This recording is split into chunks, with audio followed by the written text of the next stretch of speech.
Assalamualaikum warahmatullahi wabarakatuh.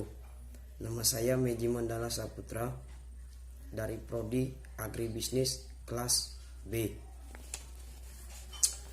Saya ingin menyelesaikan tugas bahasa Indonesia dan saya ingin menjelaskannya. Sejarah bahasa Indonesia adalah bahasa resmi Republik Indonesia dan bahasa Persatuan Bangsa Indonesia. Bahasa Indonesia diresmikan penggunaannya setelah proklamasi kemerdekaan Indonesia, tepatnya sehari sesudahnya bersamaan dengan mulai berlakunya konstitusi di Timor Leste. Bahasa Indonesia berstatus sebagai bahasa kerja. Bahasa Indonesia adalah salah satu dari banyak variasi bahasa Melayu. Dasar yang dipakai sebagai dasar bahasa Indonesia baku adalah bahasa Melayu tinggi dalam kurung Melaka atau Riau. Dalam perkembangannya, ia mengalami perubahan akibat penggunaannya sebagai bahasa kerja di lingkungan administrasi kolonial dan berbagai proses pembakuan sejak awal abad ke-20 penamaan bahasa Indonesia.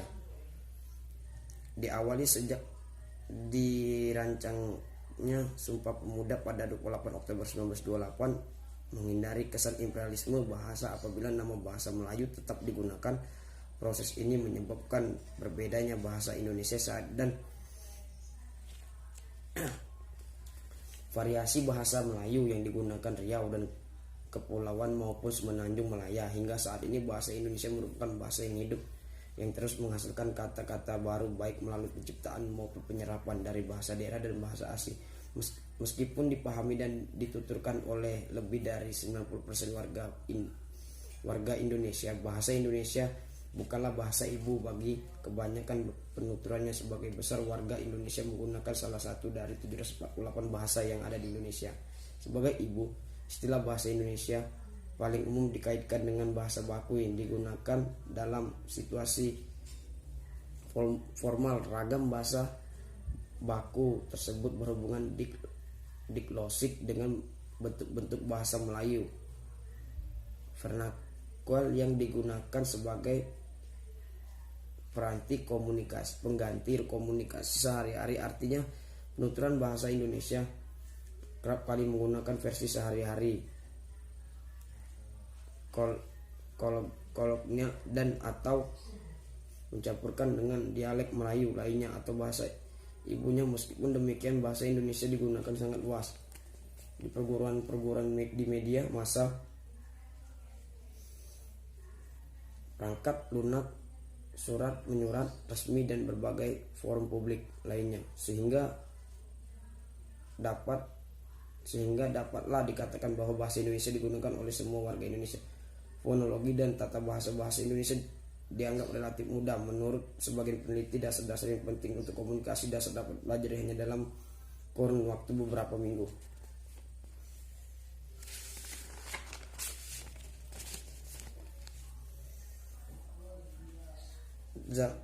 Zaman kerajaan Hindu Belanda, sejumlah prasasti berbahasa Melayu kuno dan Sriwijaya ditemukan pesisir tenggara Pulau Sumatera. Hal ini menunjukkan bahwa bahasa Melayu menyebar ke berbagai tempat di Nusantara di wilayah yang strategis untuk pelayaran dan perdagangan. Islam Melayu atau sebutan bagi wilayahnya sebagai Malaya sendiri berasal dari kerajaan Melayu yang bertempat di Hulu Batanghari. Terima kasih. Ragam bahasa Indonesia adalah variasi bahasa menurut pemakaian yang berbeda-beda, menurut topik yang dibicarakan, menurut hubungan pembicara, kawan bicara, orang dibicarakan, serta menurut medium pembicara. Indonesia merupakan sebuah negara yang terdiri atas berbagai macam suku dan budaya. Selain itu, bahasa-bahasa antara daerah juga dapat berbeda antara satu dengan yang lainnya. Misalnya ketika kita di tanah Jawa, mayoritas masyarakat menggunakan bahasa Jawa. Berbeda halnya apabila kita pergi ke daerah lain seperti Kalimantan dan Sumatera, bahasa yang digunakan juga akan berbeda pula. Meskipun menyandang nama bahasa persatuan, bahasa Indonesia digunakan sebagai bahasa ibu hanya oleh sebagian kecil saja, dan penduduk Indonesia, terutama orang-orang yang tinggal di sekitar Jakarta dan kota-kota besar lain, yang sebagian besar berbahasa Indonesia seperti Medan dan Balikpapan, sedangkan lebih dari 200 juta orang lainnya menggunakan bahasa Indonesia sebagai bahasa kedua dengan berbagai tingkat kemahiran. Sensus 2010 menunjukkan hanya 19,94% orang berusia di atas 5 tahun yang digunakan bahasa Indonesia di rumah.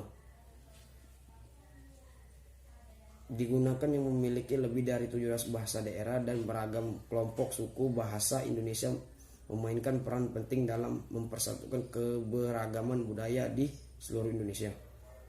Bahasa Indonesia adalah bahasa utama di media, badan pemerintah, sekolah, universitas, tempat kerja, dan lain-lain. Bahasa Indonesia digunakan untuk keperluan penulisan buku dan surat kabar, serta untuk siaran berita televisi atau radio. Bahkan bahasa Indonesia baku jarang digunakan dalam percakapan sehari-hari, sebagian besar terbatas pada keperluan formal saja. Meskipun hal ini merupakan gejala yang umum terjadi pada kebanyakan bahasa di dunia, misalnya bahasa Inggris lisan tidak selalu sesuai dengan standar bahasa tulis. Bahasa Indonesia lisan cukup berbeda atau jauh dari bahasa Indonesia baku, baik dalam hal tata bahasa maupun kosakata. Hal itu utamanya disebabkan karena orang Indonesia cenderung menggabungkan aspek bahasa daerahnya sendiri, misalnya Jawa, Sunda, dan Bali. Dengan bahasa Indonesia, hal ini menghasilkan sebagai dialek bahasa Indonesia yang kedaerahan. Jenis inilah yang paling mungkin didengar oleh orang asing saat tiba di sebuah kota di Indonesia. Fenomena ini diperkuat dengan penggunaan bahasa gaul Indonesia, khususnya di perkotaan, tidak seperti varietas baku yang relatif seragam. Bahasa Indonesia daerah menunjukkan tingkat variasi geografis yang tinggi, meskipun bahasa Indonesia gaul ala Jakarta berfungsi sebagai normal, de facto bahasa informal, dan merupakan sumber pengaruh yang populer di seluruh Indonesia. Pemisahan bahasa Indonesia baku dan bahasa gaul Jakarta ini oleh Benedict Anderson disebut sebagai gejala kramanisasi.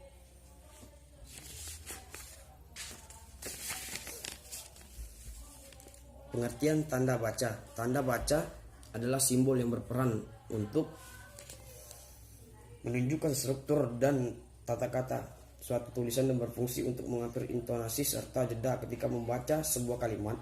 Adapun tanda baca tidak berhubungan dengan fenomena dalam kurung suara atau kata dan frasa pada suatu bahasa. Aturan tanda baca berbeda antara bahasa, lokasi, waktu, dan terus berkembang. Jenis-jenis tanda baca dan fungsinya. Di bawah ini merupakan jenis-jenis tanda baca serta contohnya dengan penggunaan berdasarkan kaidah dan pedoman umum ejaan yang disempurnakan EYD. Tanda titik dan fungsi. Tanda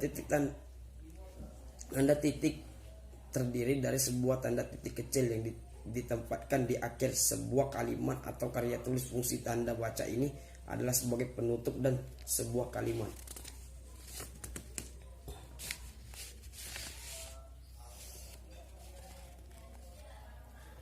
Mengakhiri kalimat berita atau pernyataan. Contoh, kakekku tinggal di Surabaya. Titik.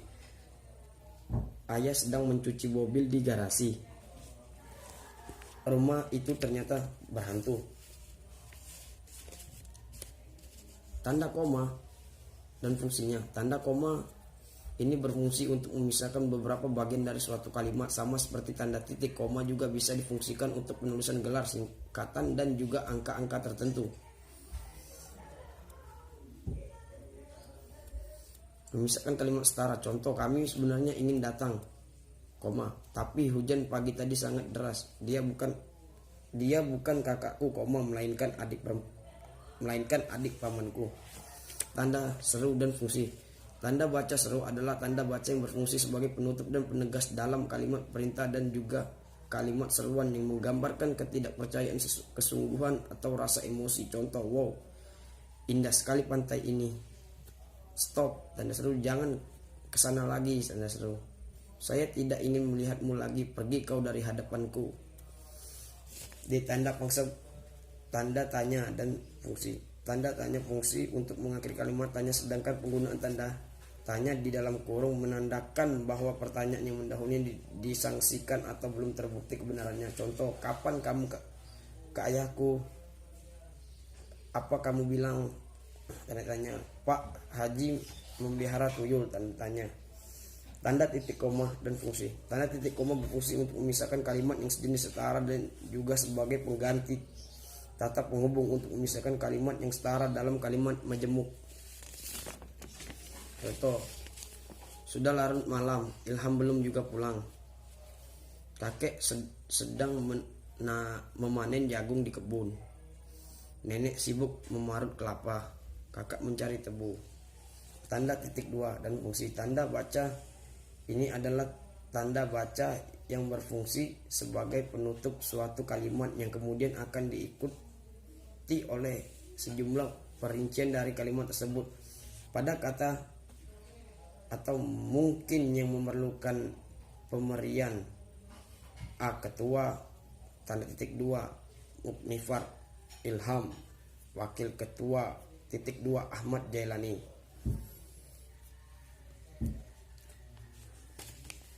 Tanda hubung dan fungsi. Seperti namanya, tanda hubung merupakan tanda baca yang fungsinya adalah untuk penghubungan beberapa unsur tertentu dalam kata dan kalimat, seperti menghubungkan kata ulang dan sebagai penghubung kalimat dengan sebagai kalimat yang terpaksa dipindahkan ke baris selanjutnya.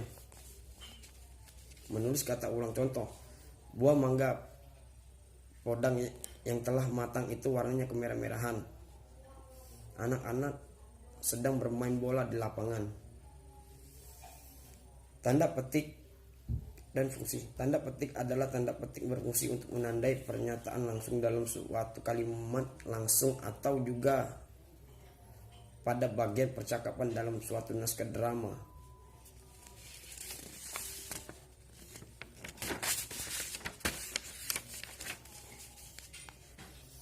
Tanda elipsis. Tanda elipsis berfungsi sebagai penanda adanya bagian kalimat yang dipotong atau dihilangkan.